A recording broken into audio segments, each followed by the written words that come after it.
कहानी की शुरुआत होती है एक शांत से गांव में, जहां कुछ समय पहले ही दो दोस्त अज्जू भाई और अमित भाई आकर बस गए थे।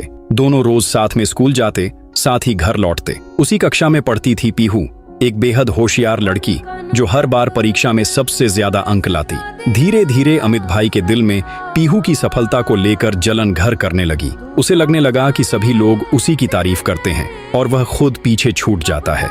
एक दिन उसने मन ही मन एक खतरनाक योजना बना ली। अगले दिन स्कूल खत्म होने के बाद उसने पीहू से कहा, चलो तुम्हें एक खास जगह दिखाता हूँ। पहले पीहू ने मना किया, लेकिन फिर मान गई। स्कूल के पीछे का जंगल सुनसान और घना था। वहाँ पहुँचते ही अमित भाई ने अचानक उस पर हमला कर दिया। पीहू की दर्दनाक मौत वहीं हो गई। घबराकर उसने लाश को पत्तों और मिट्टी में दबा दिया। अगले दिन पीहू स्कूल नहीं पहुंची। गांव के मुखिया, जो पीहू के पिता थे, उसे ढूंढने लगे, लेकिन कोई नतीजा नहीं निकला। कुछ ही दिनों में स्कूल में अजीब घटनाएं शुरू हो गईं। रात को गानों की धीमी आवाज, डरावनी हंसी, खाली कमरों में कदमों की आहट।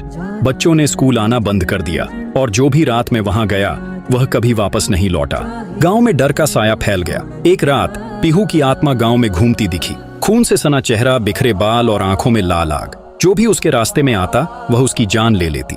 सुबह होते ही गलियों में लाशें पड़ी मिलती। पीहू के पिता सदमे और गुस्से में अपनी जान दे बैठे। कई दिन बाद अज्जू भाई और अमित भाई कहीं बाहर से लौट रहे थे। तभी उनकी गाड़ी का ब्रेक फेल हो गया और पेड़ से जा टकराई। अमित भाई को होश आया तो उन्होंने देखा कि वह अकेले हैं। अज्जू भाई कहीं नहीं थे। डर के मारे वह भागते भागते गांव पहुंचे। शाम के 7 बज चुके थे और गांव वीरान था।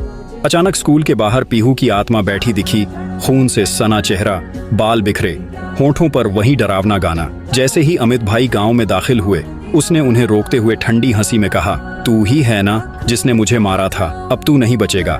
डर के मारे अमित भाई घुटनों पर गिर पड़े और माफी मांगने लगे। तभी आसमान से एक गहरी आवाज आई, चिंता मत कर, तेरे भाई आ गए हैं। उन्होंने ऊपर देखा, कुछ नहीं था। फिर नीचे नजर दौड़ाई। अज्जू भाई उनके सामने खड़े थे। पीहू की आत्मा हवा में तैरते हुए उनकी ओर बढ़ी। चेहरा और भी डरावना हो चुका था। तभी चारों तरफ एक तेज सफेद रोशनी फैल गई। उस रोशनी से एक टूटी हुई लेकिन दृढ़ आवाज गूंजी, बस अब और नहीं। वह थे पीहू के पिता, उनकी आत्मा। आंखों में बाप का दर्द और गुस्सा साफ झलक रहा था। उन्होंने कहा, इनसे बदला मैं लूंगा। अचानक जमीन हिलने लगी। कड़की, गोलियों की बौछार, बमों के धमाके और चारों तरफ आग का तांडव फैल गया। जब धुआं छोटा, अज्जू भाई एक राजा की तरह सिंहासन पर बैठे थे और पीहू की आत्मा शांत होकर जमीन पर स्थिर पड़ी थी।